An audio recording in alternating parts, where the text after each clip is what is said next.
Jean Toogie. Jean Toogie, de 60 años, vivía en Pine Grove Mills, Pensilvania, en 2016. Trabajaba en un mercado de alimentos de Wegmans, pero el 21 de enero, su cuerpo fue encontrado acribillado en su casa.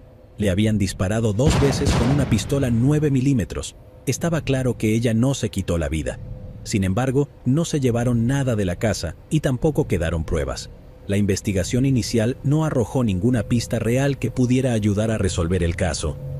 Recientemente, los investigadores descubrieron cierta información y pudieron lograr avances. Se enteraron de que Jean había desarrollado una amistad con uno de sus compañeros de trabajo, Christopher Kowalski. Este se interesó románticamente por ella. Los investigadores también descubrieron que en el momento en que le quitaron la vida, él poseía una pistola de 9 milímetros. La vendió y se mudó a Carolina del Sur. Las autoridades localizaron al dueño de la pistola y después de examinar el arma, se determinó que lo más probable era que la pistola fuera la misma que se usó para quitarle la vida a Jean. Luego, los investigadores fueron a Carolina del Sur para entrevistar a Kowalski. Inmediatamente confesó y admitió que era el responsable. Luego lo llevaron a Pensilvania para ser procesado, pero aún no se ha revelado por qué hizo lo que hizo. Darryl O'Donnell. En las primeras horas de la mañana del 20 de octubre de 1990, la policía de Mountain View, California, respondió a una pelea. En el lugar encontraron a Darryl O'Donnell, de 27 años, sufriendo una herida de arma blanca. Fue trasladado inmediatamente al hospital, pero no sobrevivió a sus heridas. Los testigos de la pelea dieron a los investigadores una vaga descripción del sospechoso, por lo que no se produjo ningún arresto. En la escena del crimen, los investigadores encontraron sangre que no pertenecía a Darryl y probablemente pertenecía al hombre que lo apuñaló fatalmente.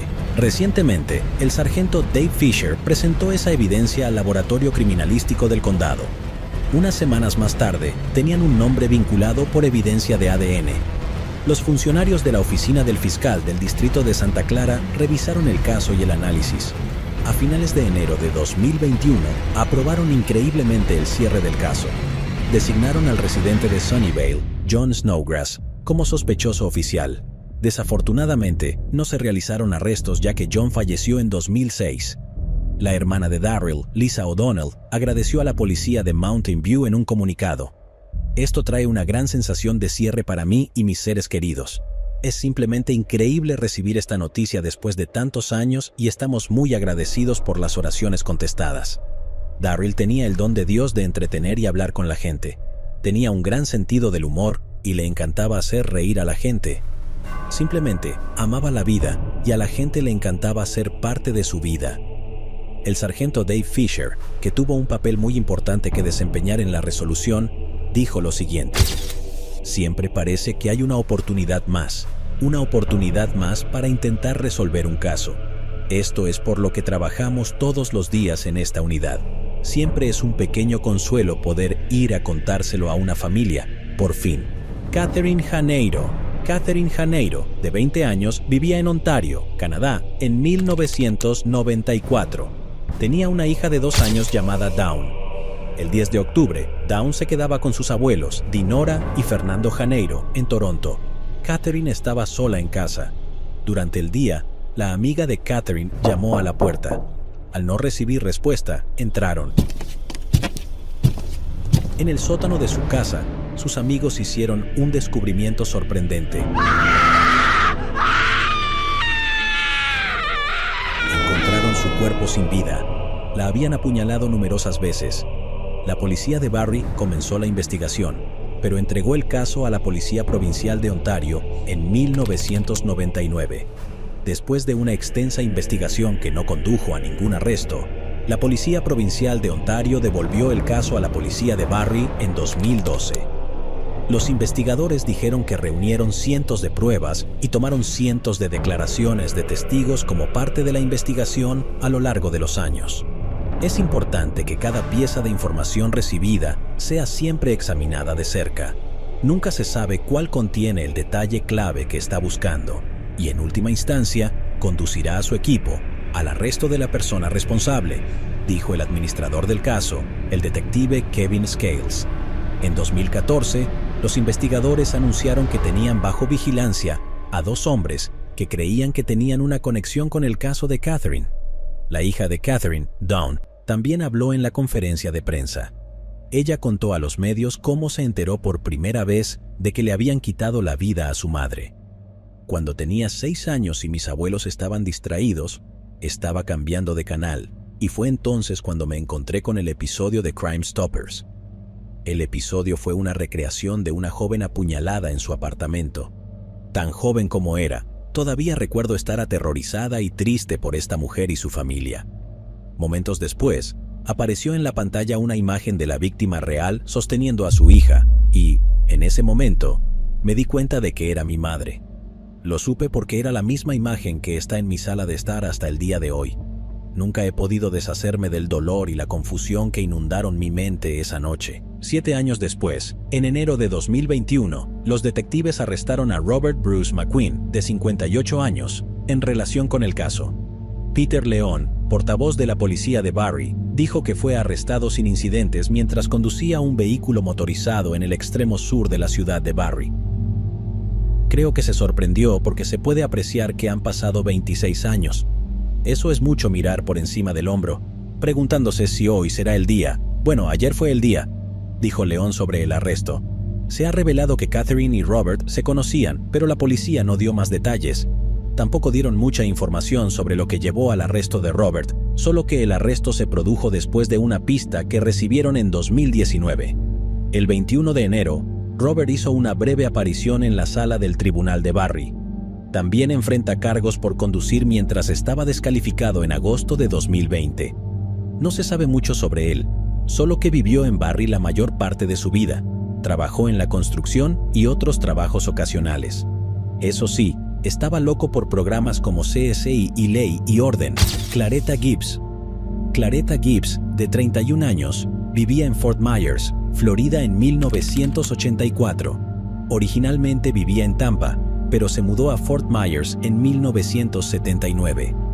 Claretta atravesó tiempos difíciles y empezó a trabajar como prostituta. En su trabajo, se llamaba Coco. El 26 de junio de 1984, la policía de Fort Myers respondió a una llamada de disparos en el área de Palm Beach Avenue y Lincoln Boulevard.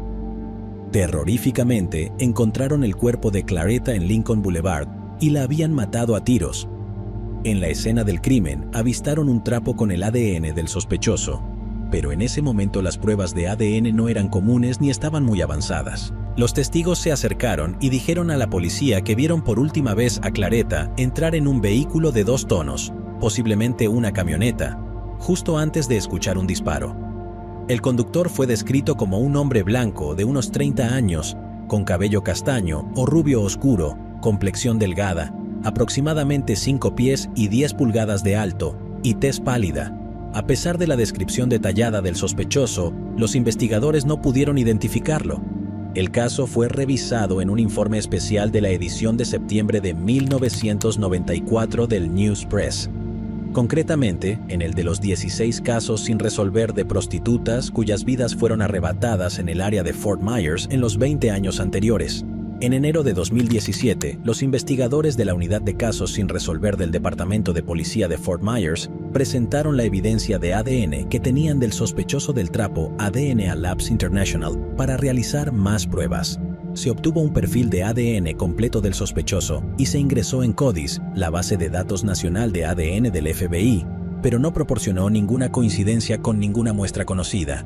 En marzo de 2019, los investigadores se pusieron en contacto con Parabon Nanolabs y pidieron ayuda para resolver el caso. Luego, Parabon empleó uno de sus servicios llamado Parabon Snapshot para desarrollar un perfil utilizando la investigación genealógica. El 22 de junio de 2020, Parabon Nanolabs completó su informe sobre el caso. Indicó que el perfil de ADN estaba vinculado a través de bases de datos genealógicas a un individuo identificado como James Glenn Drennan, de 65 años. Vivía en Okeechobee, Florida. Luego, los investigadores comenzaron a investigar a James y descubrieron que vivía en el condado de Lee, Florida, en el momento del crimen. Fort Myers está en el condado de Lee. Los investigadores tuvieron que asegurarse de que él fue quien le quitó la vida a Claretta. Entonces, el 27 de julio de 2020, los investigadores revisaron la basura desechada por James y obtuvieron una muestra de su ADN. Luego la muestra se envió a DNA Labs International. Había una coincidencia con el ADN recolectado en la escena la noche en que le quitaron la vida a Claretta. El 13 de enero de 2021, los investigadores se comunicaron con James en Okeechobee, Florida. Luego, James proporcionó una declaración en la que admitió que le disparó fatalmente a Claretta. James dijo que estaba trabajando como mecánico del área y recogió a Claretta para contratar sus servicios. James afirmó que ella le apuntó con un arma para robarle. Se pelearon por el arma y Claretta recibió un disparo durante el altercado. Según James, luego huyó de la escena y arrojó el arma por la ventana de su camioneta. 5 días después de confesarse, el 18 de enero de 2021, James falleció en su casa. No se ha hecho pública más información sobre cómo falleció. Su confesión fue suficiente para que la policía de Fort Myers cerrara el caso. Sin embargo, nunca sabremos qué sucedió realmente en ese fatídico día. Mildred Matheny. Mildred Matheny, de 78 años, vivía en Lake Worth, Florida en 1985. Sufría demencia y era una enfermera jubilada. La noche del 27 de abril, un transeúnte descubrió a Mildred con heridas que ponían en peligro su vida. Estaba desnuda y ensangrentada por los golpes en la cabeza y la cara. Su ropa desechada estaba esparcida por todos lados y su dentadura postiza fue encontrada en el suelo. Luego la llevaron al hospital, pero lamentablemente sucumbió a las heridas unos días después. Los investigadores intentaron crear una línea de tiempo. Descubrieron que Mildred fue vista por última vez en su casa donde vivía con su hermana menor, Gladys Nolan, en una cuadra de Crestwood Boulevard en Lake Worth Beach. Entonces, Mildred aparentemente se alejó, y no por primera vez. A las 4:30 de la tarde, fue reportada como desaparecida. Luego, a las 10 de la noche, un transeúnte la encontró tirada en el suelo en Old Town Indian Road en Júpiter, a más de 30 millas de su casa. Los testigos informaron haber visto a Mildred subirse a un sedán Oldsmobile marrón en la intersección de Dixie Highway y Lucerne Avenue. Los testigos dijeron a los investigadores que el hombre detrás del volante dijo que era vecino de Mildred y que iba a ayudarla a llegar a casa. No sabían qué pasó exactamente entre ese momento y el momento en que la encontraron. Una autopsia reveló que había sufrido agresiones indecentes. De manera frustrante, sin sospechosos ni pistas sólidas, el caso quedó congelado durante muchos años. Pero eso fue hasta hace poco. Los investigadores tomaron el ADN del sospechoso que recogieron del cuerpo de Mildred en 1985 y utilizaron la genealogía genética para identificarlo. En marzo de 2021 lo identificaron como Richard Curtis Lang, de 61 años. Vive en Boynton Beach, Florida, que está muy cerca de donde vivía Mildred. Actualmente se encuentra detenido en la cárcel del condado de Palm Beach, sin derecho a fianza. Niega cualquier implicación en el crimen y contrató a un abogado defensor. El abogado dijo lo siguiente en una declaración: el señor Lang niega rotundamente las acusaciones presentadas hoy por la Fiscalía Estatal del Condado de Palm Beach y esperamos desafiar agresivamente la evidencia forense atribuida al señor Lang. Nada en el pasado del señor Lang indica una propensión a un comportamiento tan abominable y, dada su edad y su salud, argumentaremos que debería ser puesto en libertad bajo arresto domiciliario mientras nos preparamos para el juicio. No está claro cómo el camino de Mildred pudo haberse cruzado con el de Richard, que tenía 25 años en el momento en que ocurrió el crimen. Richard es un delincuente convicto. Su ADN fue subido a CODIS después de su arresto por posesión de armas en 2012 en el condado de Palm Beach. A pesar de que él niega cualquier implicación, los investigadores están seguros de que él es el responsable. Como digo, es un delincuente convicto, vivía por la zona y es muy difícil explicar el hecho de que su ADN se encontrara dentro del cuerpo de ella. El hijo de Mildred dijo lo siguiente después del arresto: ha pasado mucho tiempo y estoy agradecido al alumno de Cold Case por encontrar ese cobarde SOB. Dijo que su madre trabajaba con pacientes psiquiátricos en el hospital Little Rock en Arkansas. Le gustaba coser, cocinar y la compañía de su familia. Mary Prior. Mary Prior y su esposo Leonard vivían en Flint, Michigan. Fueron dueños de la tienda de dulces Sweet Marie durante muchos años antes de venderla. Luego se mudaron a Linden para jubilarse. En 1990, Leonard falleció. En los años transcurridos desde su fallecimiento, Mary se convirtió en una figura fija en el pequeño pueblo. Era una católica devota y asistía con frecuencia a reuniones de la iglesia. Los residentes de Linden recuerdan haberla visto caminar desde su casa hasta el restaurante de la ciudad para almorzar y cenar la mayoría de los días. El 27 de febrero de 1997, los equipos K-9 de la Policía Estatal de Michigan, que participaban en un entrenamiento en la zona, encontraron el cuerpo de Mary, de 88 años, en una zona boscosa cerca de su residencia. La habían golpeado, estrangulado y agredido indecentemente. Fue un crimen que conmocionó a la pequeña comunidad de Linden. Los investigadores recogieron ADN en la escena del crimen que pertenecía al sospechoso. También realizaron cientos de entrevistas para obtener pruebas en el caso y dieron seguimiento a docenas de pistas. Rápidamente se concentraron en Michael Burr. Vivía en una residencia a pocos pasos de la casa de Mary. Los investigadores tomaron sus muestras de ADN para poder almacenarlas, ya que el ADN no estaba lo suficientemente avanzado en ese momento para confirmar que coincidía con lo que se encontró en la escena del crimen.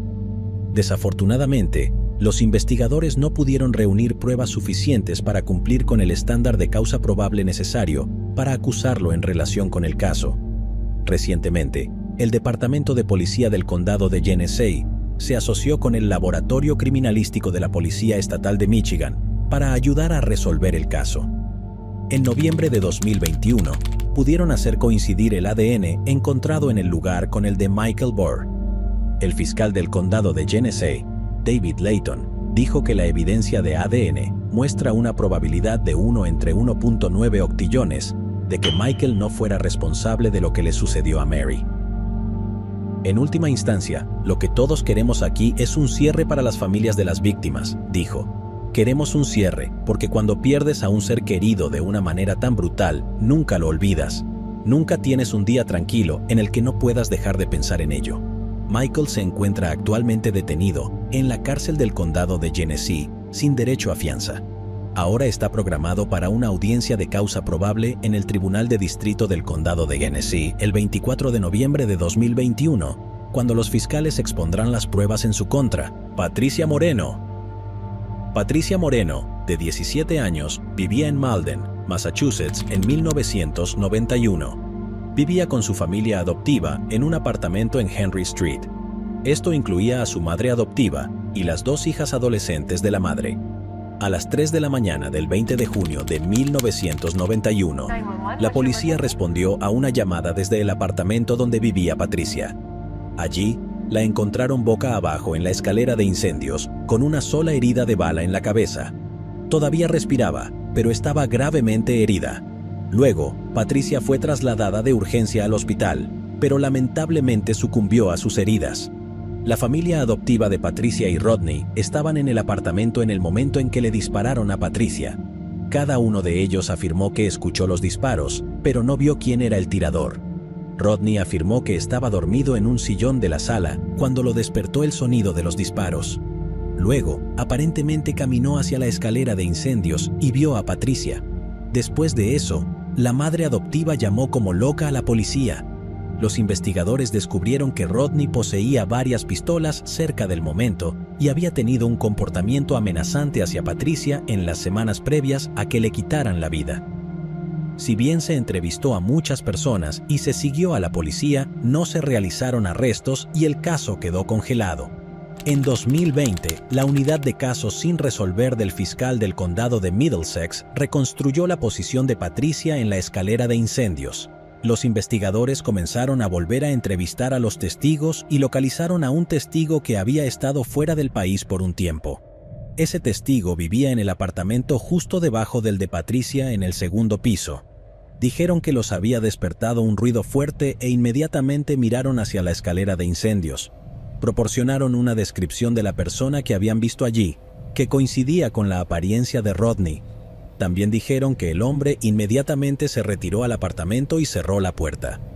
Con la nueva información, los investigadores siguieron adelante y obtuvieron una orden judicial del Tribunal de Distrito de Malden. Con la ayuda de la policía de South Fulton en Georgia, arrestaron a Rodney en su casa a fines de septiembre de 2021. Fue procesado en Georgia como fugitivo de la justicia y fue transportado de regreso a Massachusetts. La fiscal del distrito de Middlesex, Marion Ryan, dijo lo siguiente: "Sin embargo, espero que traiga esperanza a algunas de las familias que todavía esperan respuestas. Este es un caso que se resolvió no gracias a nuevos avances en la ciencia forense, sino como resultado de un trabajo de investigación incesante y un cambio de circunstancias para algunas de las partes involucradas. Nunca nos daremos por vencidos en un caso. Este caso es emblemático de eso. Sabemos que cada vez que hacemos estos anuncios es agridulce. Por un lado, podemos responsabilizar a alguien. Por otro lado, ciertamente trae muchos recuerdos, lleva a la gente a lo que probablemente fue uno de los peores incidentes de sus vidas. Los investigadores ahora están investigando la posibilidad de que la familia adoptiva de Patricia supiera que Rodney le quitó la vida, pero lo protegió durante todos estos años. José Rafael Laro. José Rafael Laro, de 48 años, vivía en Brooklyn, Nueva York, en 1993. El 17 de agosto tuvo una discusión con un desconocido. Luego, el hombre le disparó fatalmente a José. Gracias a testigos, el hombre fue identificado como Luis Carmona, de 20 años. Luis huyó a la República Dominicana antes de que pudieran ser arrestados. Recientemente, miembros del Departamento de Policía de Nueva York pudieron localizar la ubicación de Luis. Con la ayuda del gobierno local y el FBI, el tipo fue arrestado. Luego, fue extraditado a Nueva York en febrero de 2021. Aún no se ha hecho público por qué los dos hombres estaban discutiendo ese fatídico día. Michael Glover. Michael Glover, de 36 años, vivía en Macon, Georgia en 2004. Era pastor y era muy conocido en la comunidad. El 29 de marzo fue asesinado a tiros en la cochera de su casa en West Macon. La gente de la comunidad se sorprendió porque era muy querido.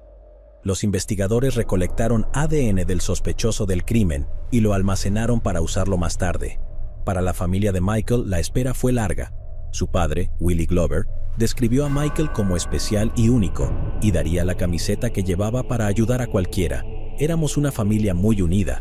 Nos juntamos y él estaba desaparecido. Posteriormente, en 2021, su familia recibiría una buena noticia. En marzo de 2021, Terrence Dean, de 39 años, fue arrestado. Se descubrió que su ADN coincidía con el ADN encontrado en la escena del crimen en 2004, así como con el ADN encontrado en un caso de agresión. El investigador Malcolm Bryant de la oficina del sheriff del condado de Bibb dijo esto: "Los investigadores que iniciaron el caso hicieron un buen trabajo al incluir los pequeños detalles, lo cual fue muy importante. Teniendo eso en cuenta, sentí que había una gran posibilidad de que este caso condujera a un arresto. La tecnología no está ni cerca de donde estaba en 2004, lo cual es algo grandioso para nosotros. Creo que esa es la dirección que están tomando las fuerzas del orden en general hacia el área de la tecnología. Él cree que podrán resolver muchos más casos en un futuro próximo." Terrence Dean se encuentra actualmente detenido sin derecho a fianza, pero el motivo no se ha hecho público. Faith Hedgepeth.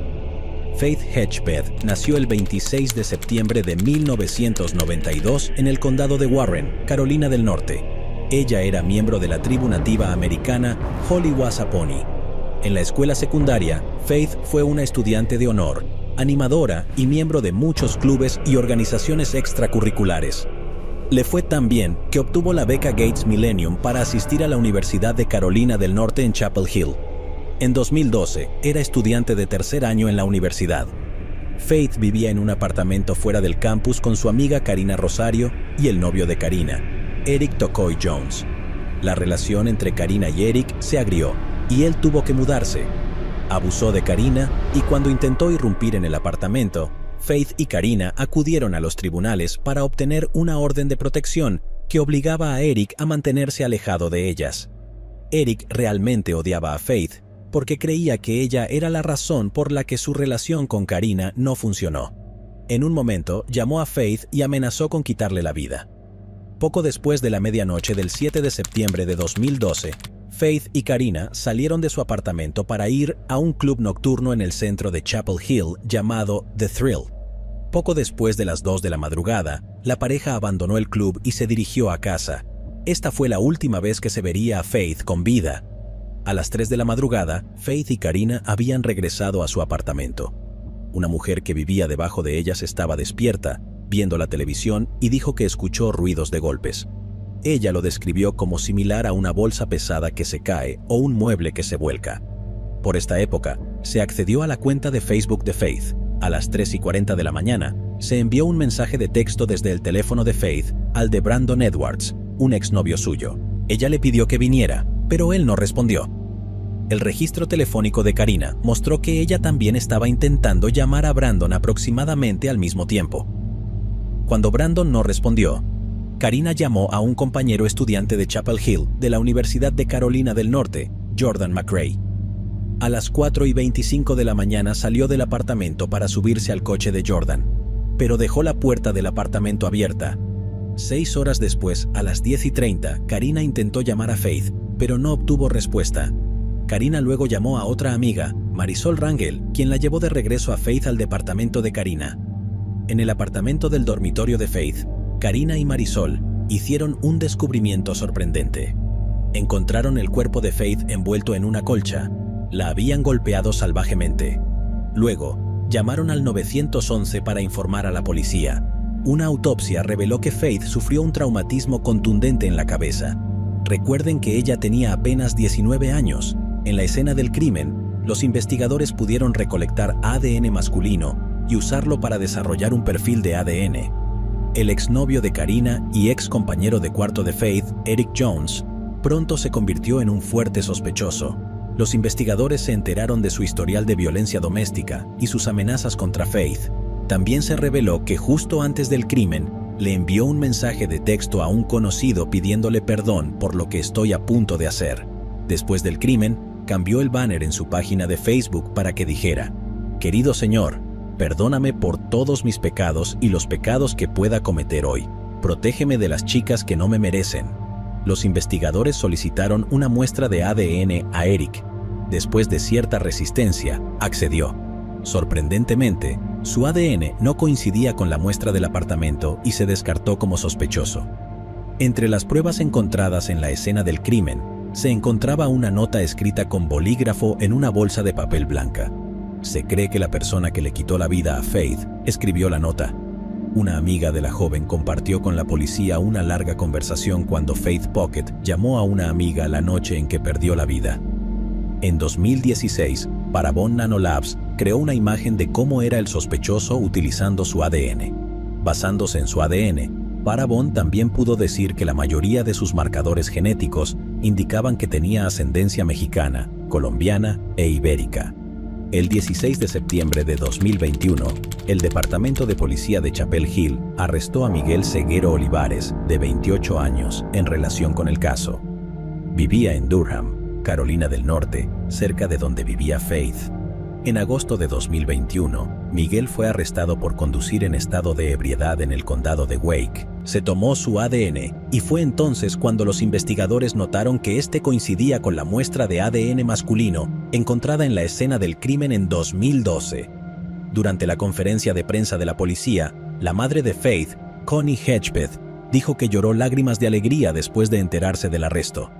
Cuando recibí la noticia esta mañana, no hice nada más que llorar y agradecer a Dios y alabar a Dios porque lo puse en sus manos y era su momento. No sé por qué tardó tanto, pero solo sé que fue él. Miguel se encuentra actualmente detenido sin derecho a fianza en el centro de detención del condado de Durham. Los investigadores aún no han revelado mucha información sobre él. No sabemos si él y Faith se conocían, pero Faith tenía solo 19 años. Habría sido la primera de su familia en graduarse de la universidad. Tenía aspiraciones de ser maestra o pediatra para poder ayudar a los demás, pero lamentablemente nunca logró alcanzar esos sueños. Maureen Brubaker Farley. Maureen Brubaker Farley nació y creció en Sioux City, Iowa. En 1971, cuando tenía 17 años, se mudó a Cedar Rapids. Maureen quería estar más cerca de su esposo David, quien cumplía condena en la penitenciaría de Anamos State. Rápidamente encontró trabajo en un restaurante de la ciudad. El 17 de septiembre de 1971, Maureen fue vista por última vez comprando un paquete de cigarrillos. Más tarde ese día, no pudo recoger su cheque en el trabajo. Luego, el 20 de septiembre, cuando Maureen no se presentó al trabajo, su empleador denunció su desaparición. 4 días después, el 24 de septiembre, 2 adolescentes encontraron su cuerpo en un barranco boscoso cerca de un vertedero.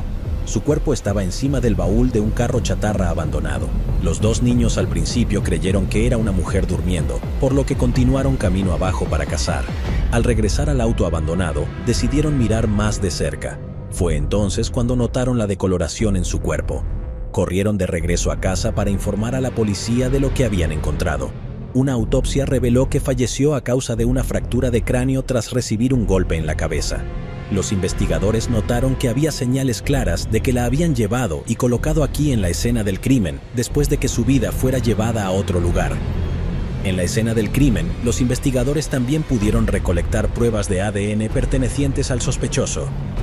6 meses después de que se encontró su cuerpo, la madre de Maureen escribió una carta a la policía de Grand Rapids diciendo que George Smith era el responsable. George trabajaba en el mismo restaurante donde trabajaba Maureen.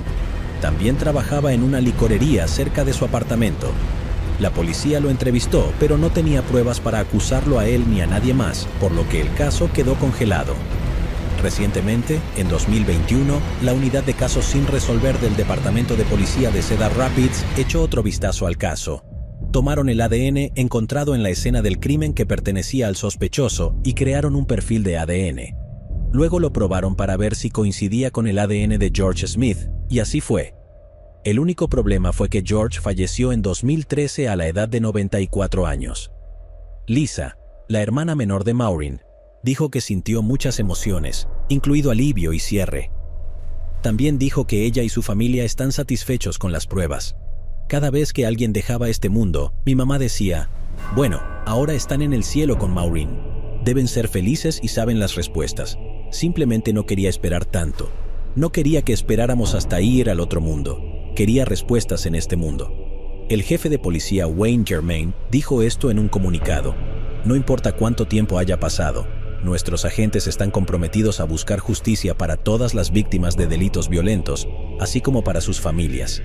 Estoy extremadamente orgulloso de las generaciones de oficiales de Cedar Rapids que contribuyeron a resolver este caso que alguna vez estuvo sin resolver. Mary, la madre de Maureen, que ahora tiene 86 años, reveló por qué les dijo a los investigadores en 1971 que era George Smith. Al parecer, preguntaba constantemente a los investigadores sobre las actualizaciones del caso. Su trabajo en la licorería también lo hacía hacer muchos viajes a ese vertedero como parte de un servicio de transporte. Mary también dijo esto sobre el hecho de que no puede ser procesado. Simplemente suponemos que sufrirá en el infierno por ello. Lo hecho está, y al menos sabemos que fue él, y podemos dejar de preguntarnos. Podemos dejarlo ir. Janita Phillips. En 1986, un trabajador sanitario en Greenwich, Connecticut, encontró el cuerpo de un bebé recién nacido en su camión cuando vaciaba un contenedor de basura. Una autopsia mostró que el bebé había sido estrangulado y que tenía menos de un día de nacido. Los investigadores entrevistaron a personas que vivían cerca del contenedor de basura tratando de averiguar quiénes son los padres, pero no pudieron recopilar ninguna información útil. El ADN recién salía de una ciencia muy temprana en 1986, por lo que no estaba lo suficientemente avanzado como para encontrar parientes del bebé en ese momento. En 2019, investigadores del Departamento de Policía de Greenwich tomaron la muestra de ADN que tenían del bebé y utilizaron la genealogía genética para encontrar a los miembros de su familia. Usando este método, descubrieron a una persona que creían que era la madre del bebé. Los investigadores viajaron a una casa en Lake Mary, Florida, donde creen que ahora vive la mujer. Recogieron la basura y el reciclaje que quedaban en el contenedor frente a la casa.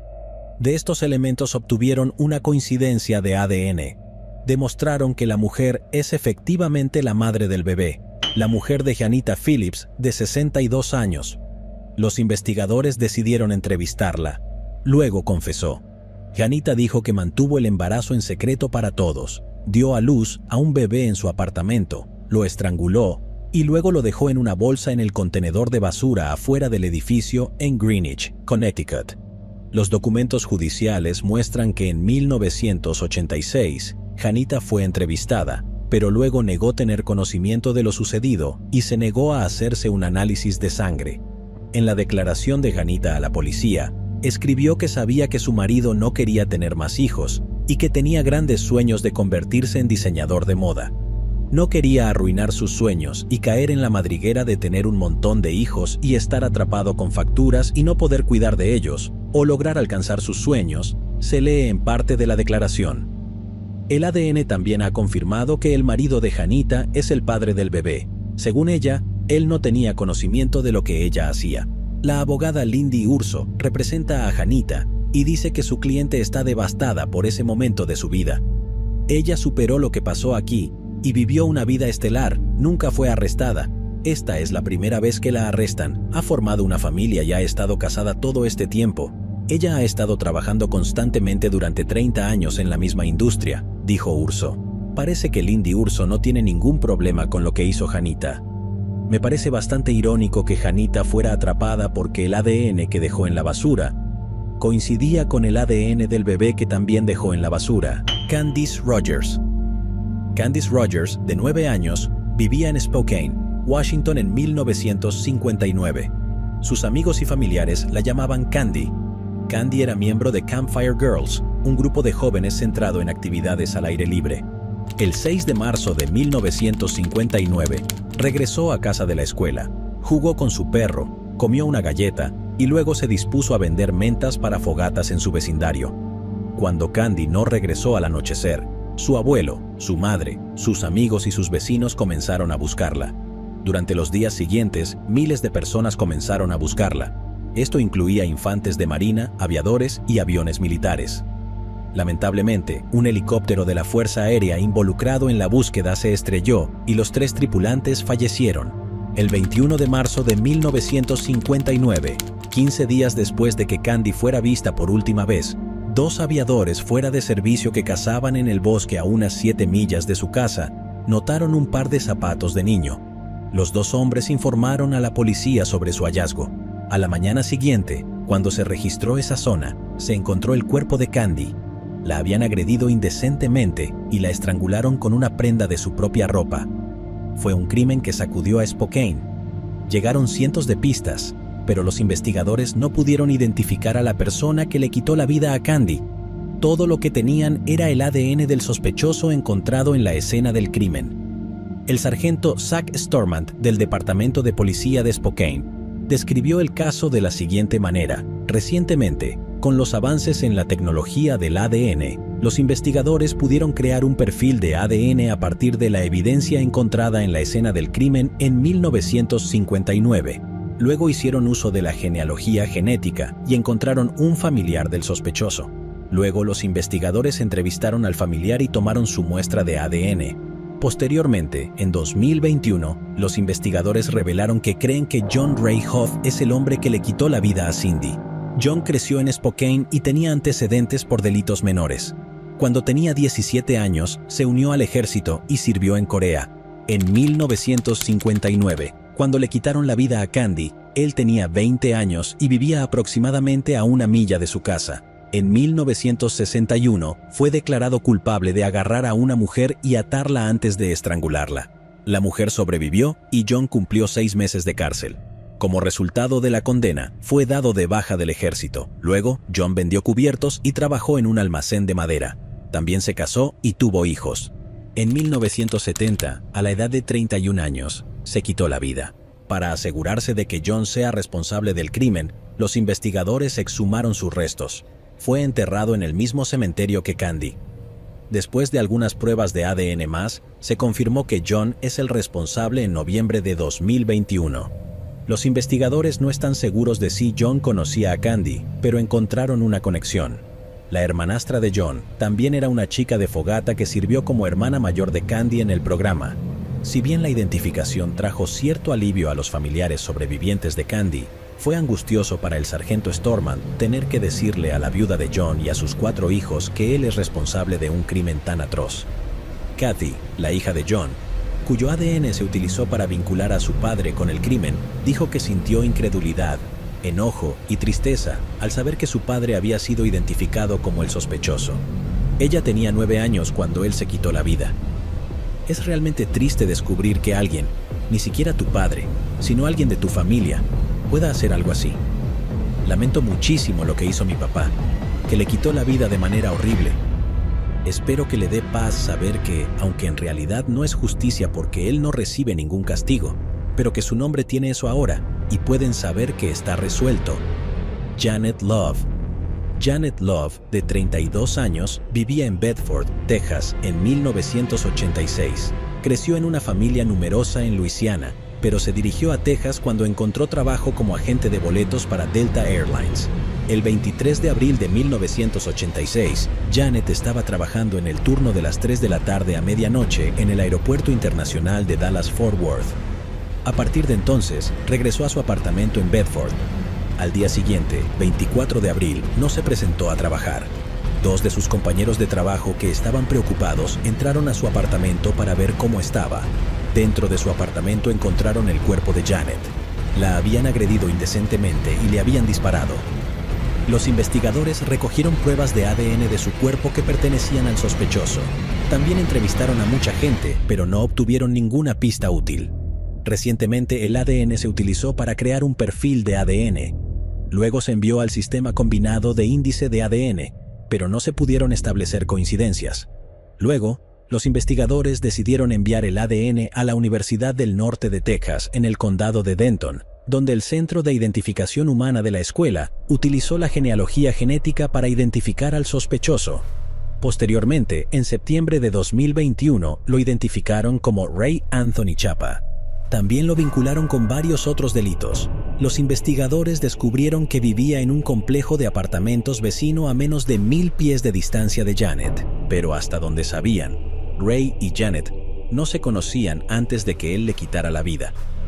Los investigadores no pueden arrestarlo porque falleció en enero de 2021 debido a una enfermedad terminal, pero están 100% seguros de que habría sido condenado si aún estuviera vivo. La hermana menor de Janet, Rebecca Roberts, dijo lo siguiente: probablemente sea mejor que él no esté vivo y que nuestra familia no tenga que pasar por una prueba y toda la montaña rusa de emociones que eso conllevaría. Nada de esto la traerá de regreso, pero es un sentido de justicia. Por favor, diga que Ray también vivió en Montana y Chicago. Es muy posible que esté involucrado en aún más crímenes. Robert Wong. Robert Wong, de 68 años, vivía en Memphis, Tennessee, en 2017. Era un militar retirado y había trabajado como miembro de la Guardia Nacional Aérea.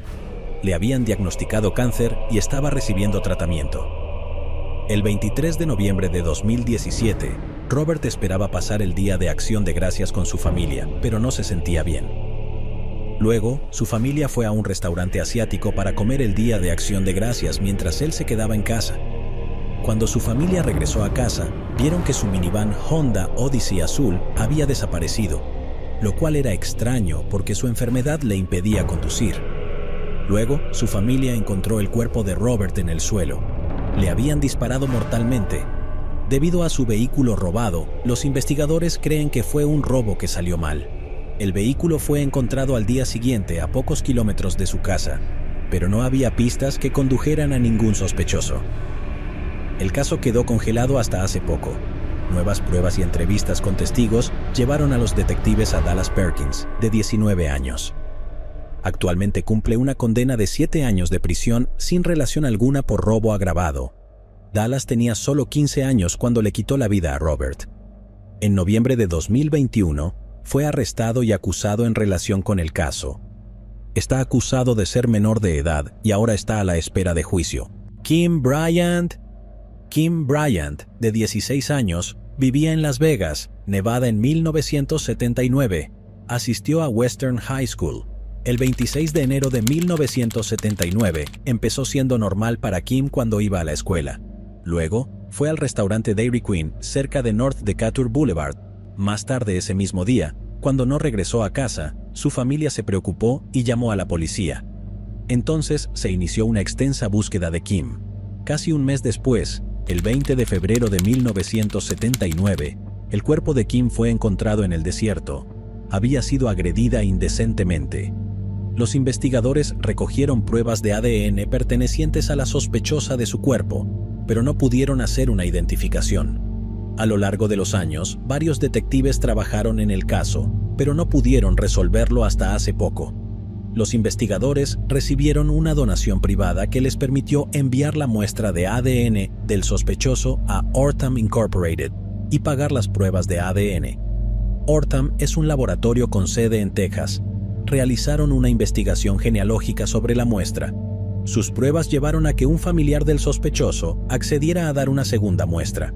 A finales de noviembre de 2021, los investigadores anunciaron que habían identificado a Johnny Blake Peterson como el responsable de quitarle la vida a Kim. En el momento del crimen, Johnny tenía 19 años. Anteriormente asistió a la misma escuela secundaria que Kim. Johnny falleció en 1993. Nunca fue considerado sospechoso hasta que se descubrió que su ADN coincidía con el ADN encontrado en la escena del crimen en 1979. El teniente Ray Spencer dijo durante la conferencia de prensa que hace 10 días se nos notificó que el perfil genealógico construido por Ortham Labs con sede en el ADN recuperado del cuerpo de Kim Bryant en la autopsia reveló que Johnny Blake es el responsable. Ray Spencer también leyó una declaración del padre de Kim, Edward Elliott, en la que agradecía a los investigadores por nunca darse por vencidos en el caso. Kim era una chica hermosa con un futuro brillante y me hace feliz que se esté haciendo algo para ayudar a resolver casos como el de ella. Kimberly Merga, directora de servicios de laboratorio de la Policía de Las Vegas, dijo lo siguiente: intentamos realizar ADN por primera vez en este caso en particular en 2008. No pudimos obtener un perfil de ADN. La tecnología ha seguido avanzando y revolucionando. Nuevamente intentamos realizar ADN en diferentes elementos de evidencia en enero de este año. Pudimos obtener un perfil de ADN masculino extraño con algunas pruebas y pusimos el perfil de ADN en el CODIS, el sistema de índice combinado de ADN, y en ese momento no obtuvimos ninguna coincidencia. Fue entonces cuando el departamento recurrió a pruebas genealógicas genéticas avanzadas. No se sabe si Kim y Johnny se conocían. Diana Hanson, de 22 años, vivía en Las Vegas, Nevada, en 1983. Ella era una estudiante universitaria y estaba visitando a sus padres durante sus vacaciones.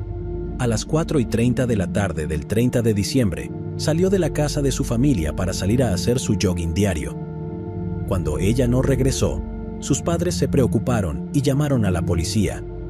Al día siguiente, un trabajador de la construcción se topó con un cuerpo en una zona desértica en West Spring Mountain Road. El cuerpo fue rápidamente identificado como Diana. La autopsia reveló que había sufrido agresiones indecentes. Los detectives pudieron recuperar ADN de su cuerpo y preservarlo para uso futuro. La policía también encontró signos de lucha en la escena del crimen. Creían que Diana había sido secuestrada en algún lugar de su ruta y luego conducida a un segundo lugar. Durante los siguientes 38 años, los investigadores del Departamento de Policía Metropolitana de Las Vegas continuaron investigando las pistas del caso. Sin embargo, no pudieron identificar a ningún sospechoso. En agosto de 2021, los investigadores se comunicaron con Ortham, un laboratorio de secuenciación forense con sede en Texas, para solicitar pruebas genéticas avanzadas en una muestra de ADN tomada de la evidencia dejada en la escena del crimen. Una vez completadas las pruebas de ADN, identificaron a Johnny Blake Peterson como responsable de quitarle la vida a Diana. El Dr. David Mittelman, director ejecutivo de Ortham, dijo lo siguiente: tomamos este perfil e hicimos una serie de cosas, incluida una búsqueda genealógica que nos permitió identificar a parientes muy lejanos. Y con muchos parientes lejanos, pudimos reconstruir, a través de registros públicos y tratados familiares, una identidad plausible de quién era el donante del ADN. Como Johnny es responsable de lo que les sucedió tanto a Diana como a Kim, los investigadores están inquiriendo la posibilidad de que tenga más víctimas. Ya tienen una lista de 5 casos similares en los que creen que podría estar involucrado. Pamela Dorrington. Pamela Dorrington, de 19 años, vivía en Helena, Montana, en 1966. Se graduó de Helena High School y trabajaba como técnica quirúrgica en el Hospital St. Peter. Pamela fue descrita como tranquila, pero popular entre muchos amigos. Amaba a los animales, incluidos su perro y su caballo, y estaba interesada en los idiomas con la esperanza de estudiar para convertirse en intérprete. Pamela fue vista por última vez la noche del 16 de febrero de 1968 en un restaurante de Helena. Al día siguiente, fue denunciada como desaparecida cuando sus amigos y familiares no pudieron localizarla. Durante meses, agentes del orden, familiares y amigos la buscaron, con folletos de ella colocados en toda la región noroeste del país. Aproximadamente 4 meses después de que Pamela fuera vista por última vez el 13 de junio de 1968, el custodio del puerto deportivo Gates of the Mountains encontró restos humanos flotando cerca del muelle. Después de algunas pruebas, se confirmó que los restos pertenecían a Pamela Dorrington. El hombre que vivía en el apartamento debajo de Pamela fue interrogado por los investigadores porque actuaba de manera extraña, pero no había pruebas suficientes en su contra, por lo que el caso quedó congelado. En diciembre de 2021, Courtney Brooke Atlas, de 70 años, confesó haber quitado la vida a Pamela. Él era el hombre que vivía en el departamento debajo de Pamela. Según él, en la mañana del 17 de febrero de 1968, llamó a Pamela y le dijo que había una fuga de agua en su apartamento que necesitaba ser reparada. Luego, entró en su apartamento y la estranguló. Luego, Courtney guardó su cuerpo en un barril en un hangar donde él daba lecciones de vuelo. Movió su cuerpo y se deshizo de los restos arrojándolos desde el puente de York, donde fue descubierto por el custodio. Courtney ya está cumpliendo cadena perpetua por quitarle la vida a su esposa en 1983 y luego quemar su casa con el cuerpo de su esposa adentro. Courtney exigió inmunidad judicial por lo que le hizo a Pamela y luego les contará todo. Se discutió con la familia y luego se aceptó la oferta. Sin embargo, no se sabe realmente por qué Courtney decidió confesar después de todos estos años. El hermano de Pamela, Jeff, dijo lo siguiente: "Y como sucedió, es un cierre", señaló Jeff Dorrington. Sonia Stone, Sonia Carmen Hirock Stone, era una madre soltera de 30 años que vivía con su hija de 4 años en el condado de Monterey, California, en 1981. Fue comercializadora y representante de ventas de Levi Strauss & Company.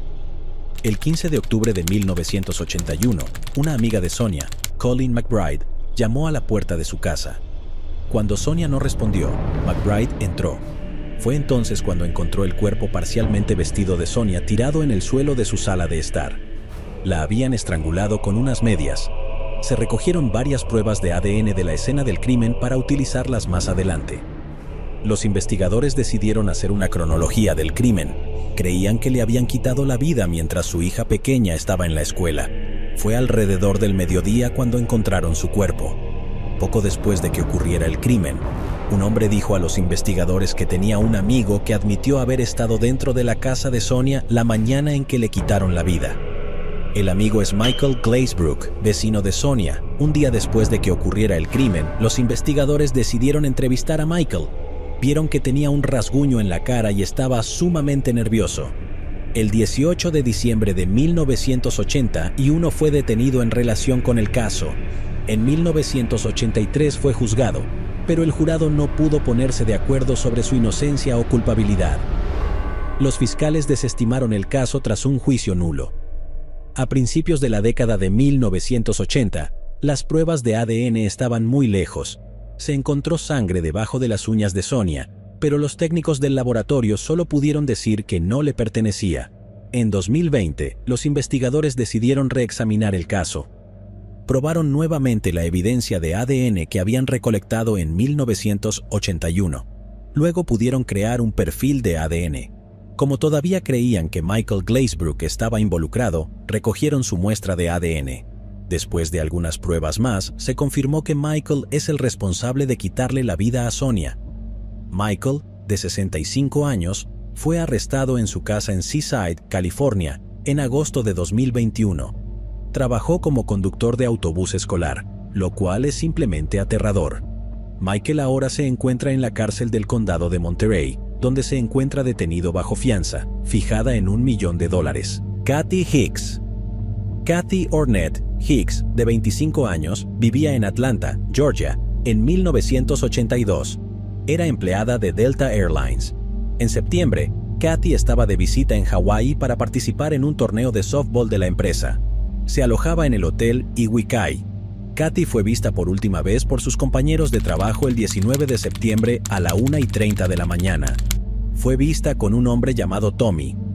Según los compañeros de trabajo, Kathy y Tommy tomaron un ascensor desde el piso 24 hasta el vestíbulo del hotel. Luego, la pareja se dirigió al área de la piscina mientras sus amigas iban a un club cercano. Un poco más tarde, a las 10 de la mañana, 2 corredores encontraron el cuerpo de una mujer cuando se detuvieron en la reserva de agua no lejos del hotel. Rápidamente fue identificada como Kathy Hicks. La habían estrangulado. Los investigadores del Departamento de Policía de Honolulu comenzaron a investigar el caso. Se encontró ADN en la ropa interior de Kathy, que pertenecía a un hombre. El ADN se almacenó para poder utilizarlo más adelante, cuando el ADN estuviera más avanzado. Se hizo un boceto del hombre con el que los testigos vieron a Kathy por última vez. Un compañero de trabajo de Kathy también dijo a los investigadores que el hombre dijo que era un marinero de la Armada y que había estado en Hawái durante aproximadamente 2 años y que era nativo de Tuskegee, Alabama, y vivía en Jacksonville, Florida, antes de mudarse a Hawái. No se presentó ningún testigo del crimen y la policía no encontró otras pistas útiles, por lo que el caso quedó congelado. Luego, en 2019, la resolución de un caso sin resolver completamente diferente llevaría al sospechoso del caso de Kathy. Los investigadores analizaron el ADN encontrado en la escena del crimen de Pamela Kahane y descubrieron que Thomas Louis Garner, de 61 años, es el responsable de quitarle la vida. Posteriormente, en 2021, descubrieron que su ADN también coincidía con el ADN encontrado en la ropa interior de Kathy Hicks. Thomas trabajó como higienista dental en Jacksonville, Florida. También era un veterano. En junio de 2021, recibió cadena perpetua por lo que le hizo a Pamela, y los investigadores están seguros de que pronto será condenado por quitarle la vida a Kathy. La abogada Megan Cowell dijo: "Es vital que sea procesado, aunque ya fue sentenciado a cadena perpetua. Es justicia para la víctima y la familia de la víctima. Presentar una demanda en nombre de la familia de la víctima a menudo le hace sentir que ha prevalecido la justicia. Digamos, por ejemplo, que la Corte Suprema de Florida anula la condena por algún motivo y desestima el caso. Ahora, si el gobierno no presenta el caso contra el mismo sospechoso, el sospechoso será dejado salir a la comunidad y podría, y probablemente volvería a delinquir. El ADN es extremadamente útil porque podemos confiar en la ciencia. Así que ahora podemos identificar al perpetrador, podemos procesarlo y, con suerte, condenarlo. Estoy seguro de que muchos de ustedes también quieren saber más sobre el caso de Pamela Kahane. Así que aquí está, en pocas palabras. Pamela creció en Stillwater, Minnesota. En 1984, Pamela, de 25 años, se alistó en la Marina. En mayo de ese año, dejó atrás a su familia y voló por todo el país hasta Orlando, Florida, para comenzar a entrenar en el Centro de Entrenamiento Naval de Orlando. Lamentablemente, Pamela nunca tuvo la oportunidad de ver sus sueños hechos realidad. 2 días después de su graduación, en agosto de 1984, su cuerpo sin vida fue descubierto frente a una casa vacía en Sanford, Florida. La habían agredido y estrangulado. Los investigadores pudieron recolectar ADN de un hombre desconocido de su cuerpo. En los 2000 y 2005, los investigadores intentaron sin éxito encontrar una coincidencia de ADN con el atacante de Pamela. En 2015, los investigadores tuvieron un respiro. El ADN de la ropa de Pamela fue enviado a un servicio de genealogía forense privado. Los investigadores pudieron acceder a perfiles de ADN de personas que enviaron su ADN a sitios web de genealogía. Encontraron una coincidencia con un pariente lejano del atacante de Pamela. Los investigadores comenzaron a construir un árbol genealógico que eventualmente los llevaría hasta Thomas Garner, como ya sabemos. Los investigadores tenían que asegurarse de encontrar al hombre adecuado, por lo que recogieron un cigarrillo que había fumado. Las muestras coincidían con el ADN encontrado en la piel recogida debajo de las uñas de Pamela. Sus familiares sobrevivientes estaban muy felices de escuchar la gran noticia cuando los investigadores les dijeron que había sido arrestado y también cuando fue condenado. Llegados aquí, ¿acaso no has visto este otro crimen? Yo no me lo perdería,